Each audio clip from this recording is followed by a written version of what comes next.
Next topic है reconstruction. देश को देखो भैया, जर्मनी तो हार गया था फर्स्ट वर्ल्ड वॉर, तो फर्स्ट वर्ल्ड वॉर से उभारना है। हमने ग्रेट डिप्रेशन पढ़ लिया, ग्रेट डिप्रेशन में क्या था, बहुत ज़्यादा बेरोजगारी वगैरह थी। ऐसी परिस्थितियों से देश को बाहर निकालने के लिए एक टॉपिक है जिसका नाम है रिकंस्ट्रक्शन। समझ में आ रही है बात? तो रिकंस्ट्रक्शन के अंतर्गत क्या किया गया, एक आदमी को हिटलर ने अपॉइंट किया जिसका नाम है जालमार शिचेत। जलमार शिचेत को अपॉइंट किया गया। भानु, जलमार शिचेत को अपॉइंट किया गया। और जलमार शिचेत कौन था? एक इकोनॉमिस्ट था। जलमार शिचेत कौन था? इकोनॉमिस्ट था, जिसको देश की इकोनॉमी को रिकवरी करने का टारगेट दिया गया।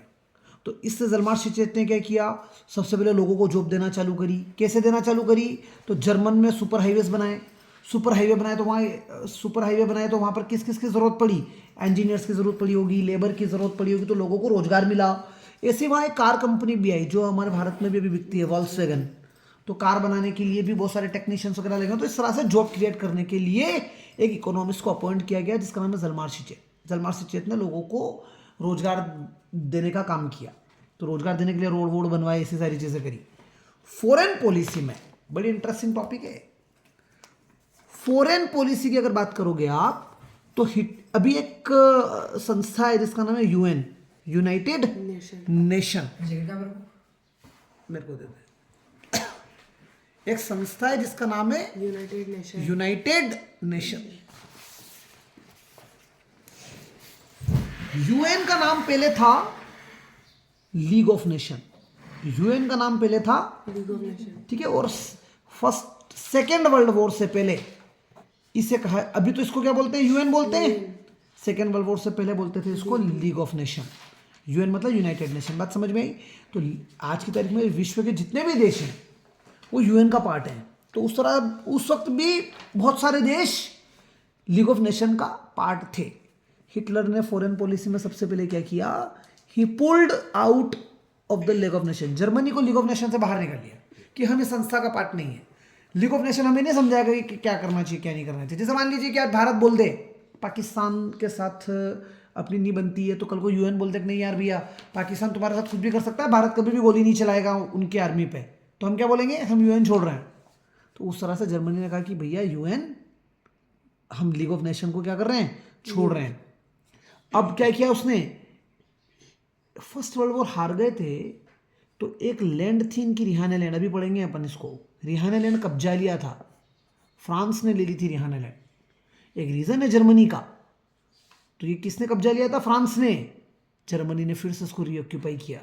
कहानी क्लियर है? ऑस्ट्रेलिया नहीं, ऑस्ट्रिया और जर्मनी दोनों देश इंटीग्रेट हुए और एक स्लोगन दिया जिसका नाम है one people one empire one leader.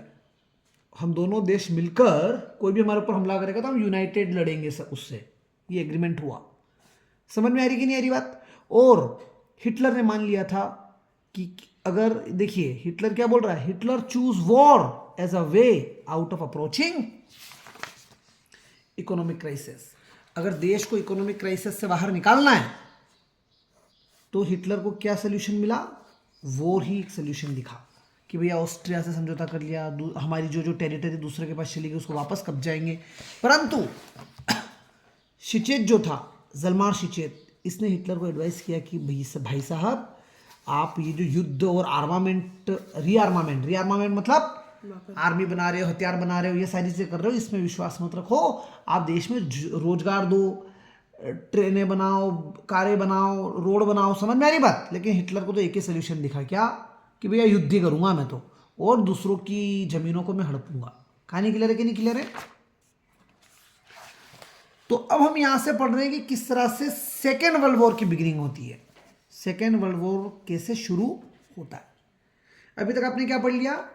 Hitler का जन्म होना, मैसेंजर का काम करना, नाजी पार्टी बनाना, बवेरिया पे कब्जा करना, बर्लिन पर कब्जा करता है तो फेल हो जाता है, ट्रीजन के आरोप में जेल जाना, बाहर आना, चुनाव लड़ना, 2.6% वोट मिलना, ग्रेट डिप्रेशन का आना, बेरोजगारी का आना, बैंकक्रप्सी हो जाना, अगले चुनाव में 1932 में 37% वोट मिलना, पावरफुल स्पीकर बनना, रिचुअल्स यूज करना और मसीहा कहलाना।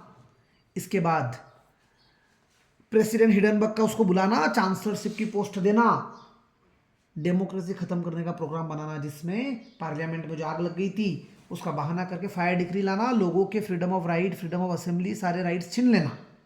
फिर नया एक्ट लाना जिसका नाम क्या है, इनेबलिंग एक्ट। इनेबलिंग एक्ट से खुद को डिक्टेटर घोषित करना। डिक्टेटर घोषित करते से कम्युनिस्ट विचारधारा के लोगों को कंसंट्रेशन कैंपों में बंद कर देना और गेस्टापो मतलब सीक्रेट पुलिस बनाना, ऐसे स्ट्रॉम ट्रूपर्स बनाना, सर्विलांस सिक्योरिटी सर्विलांस के लिए फोर्सेस बनाना। बात समझ में आ रही है। फॉरेन पॉलिसी में क्या किया, एक इकोनॉमिस्ट को अपॉइंट किया जिसका नाम क्या है, जलमार शिचेत। जलमार शिचेत से सुपर हाईवेज बनवाए, कारें बनवाई, नई जॉब क्रिएट करवाई। और फॉरेन पॉलिसी में क्या किया, सबसे पहले तो जर्मनी को लीग ऑफ नेशन से बाहर निकाला, पहला पॉइंट। दूसरा पॉइंट क्या लिखोगे, ऑस्ट्रिया और जर्मनी ने एक ही इंटीग्रेट हुए, किस स्लोगन के under, one nation one leader वाला। समझ में आ रही है बात। और एक और क्या था फॉरेन पॉलिसी में, रिहाना लैंड पे फिर कब्जा कर लिया था। जलमार शिचेत ने कहा कि भाई साहब आप युद्ध को आर्मामेंट में बिलीव मत करो। तो उसने कहा नहीं, वॉर ही एक सोल्यूशन है जिससे मैं अपने देश को वापस से उभार सकता हूं। अब क्या बिगिन होता है यहां से, सेकेंड वर्ल्ड वॉर। कैसे बिगिन होगा सेकेंड वर्ल्ड वॉर, तो जर्मनी ने क्या किया, सबसे पहले पोलैंड पर कब्जा करने की कोशिश की। साल है सितंबर 1939 का महीना और साल 1939।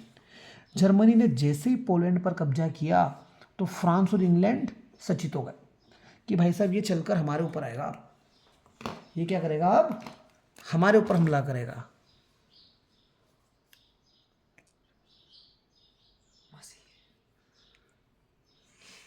इसी से चेट कर रहा था मैं। तो अब युद्ध चालू हुआ। सबसे पहले जर्मनी ने किस पे कब्जा किया, पोलैंड पर कब्जा किया। तो फ्रांस और इंग्लैंड सचेत हो गए कि भैया जर्मनी कहां पर गया, पोलैंड पे गया। तो फ्रांस और ब्रिटेन वाले को लगा कि पोलैंड के बाद ये हमारे ऊपर हमला करेगा।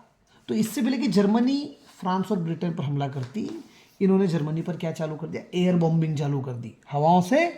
तो सितंबर 1940 में एक ट्राईपार्टाइट पैक्ट हुआ। ट्राईपार्टाइट मतलब तीन पार्टियों के बीच में। कौन कौन पार्टी है, जर्मनी है, इटली है और जापान है।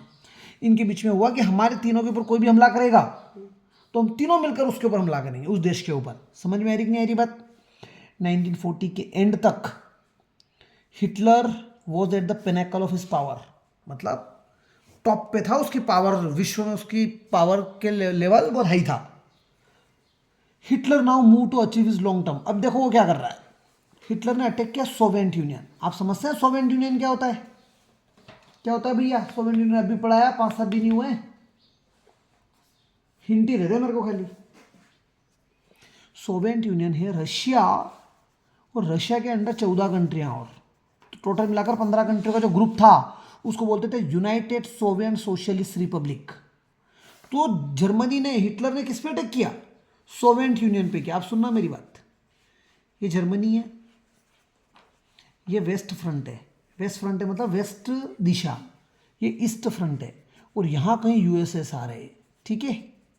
तो जर्मनी क्या कर रहा है, यूएसएसआर पे हमला करने गया। तो ये इधर ध्यान ही नहीं रहा, इधर ध्यान नहीं रहा, तो यहां से कौन आ गया पीछे से ब्रिटेन। पीछे से कौन आया, ब्रिटेन ने आके एयर बॉम्बिंग की। और यूएसएसआर की तो खुद की आर्मी ही इतनी स्ट्रांग थी कि यहां पर भी इनको हार मिली, और यहां तो हार होनी ही थी ब्रिटेन की वजह से। तो ओवरऑल हिटलर ने क्या किया, एक्सपोज कर दिया जर्मनी का वेस्ट फ्रंट। वेस्ट फ्रंट पे कौन है, ब्रिटेन है जो एरियल बॉम्बिंग कर रहा है, और इस फ्रंट पे कौन है, ये सोवियत की पावरफुल आर्मी है। समझ में आ रही कि नहीं आ रही बात। कुल मिला के जर्मनी को क्या किया, जर्मनी की वापस से डिफीट हुई। सेकेंड वर्ल्ड वॉर में भी क्या हो गई, जर्मनी की डिफीट हुई। समझ में आ रही है बात। मीनवाइल अभी तक यूएसए जो है ना, वो वॉर को रेजिस्ट कर रहा था, वो वॉर में पार्ट करना ही नहीं चाहता था। कौन से वॉर में, सेकेंड वर्ल्ड वॉर में। लेकिन जापान ने एक गलती करी। जापान जो आइलैंड है उसके पास में एक छोटा सा आइलैंड है जिसका नाम है पर्ल हार्बर। पर्ल हार्बर जो आइलैंड है, इस पे जहाज पड़े हुए हैं। किसके जहाज पड़े हुए हैं, यूएसए के। इसका मिलिट्री बेस था, ये मिलिट्री बेस है यूएसए का। और यूएसए अभी युद्ध में पार्टिसिपेट ही नहीं कर रहा है, लेकिन जापान ने इसके ऊपर बॉम्ब गिरा दिया।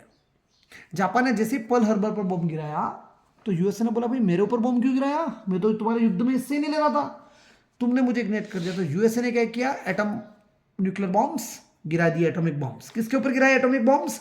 जापान के ऊपर। जापान में 2 जगह है आपके, इसमें एटम हिरोशिमा दे रखा है, बाकी हिरोशिमा और नागासाकी 2 जगह पर एटॉमिक बॉम्ब गिराए, युद्ध एंड हो जाता है, जापान की भी डिफीट हो जाती है और हिटलर की भी डिफीट हो जाती है। इस तरह से सेकेंड वर्ल्ड वॉर में भी जर्मनी हार गया।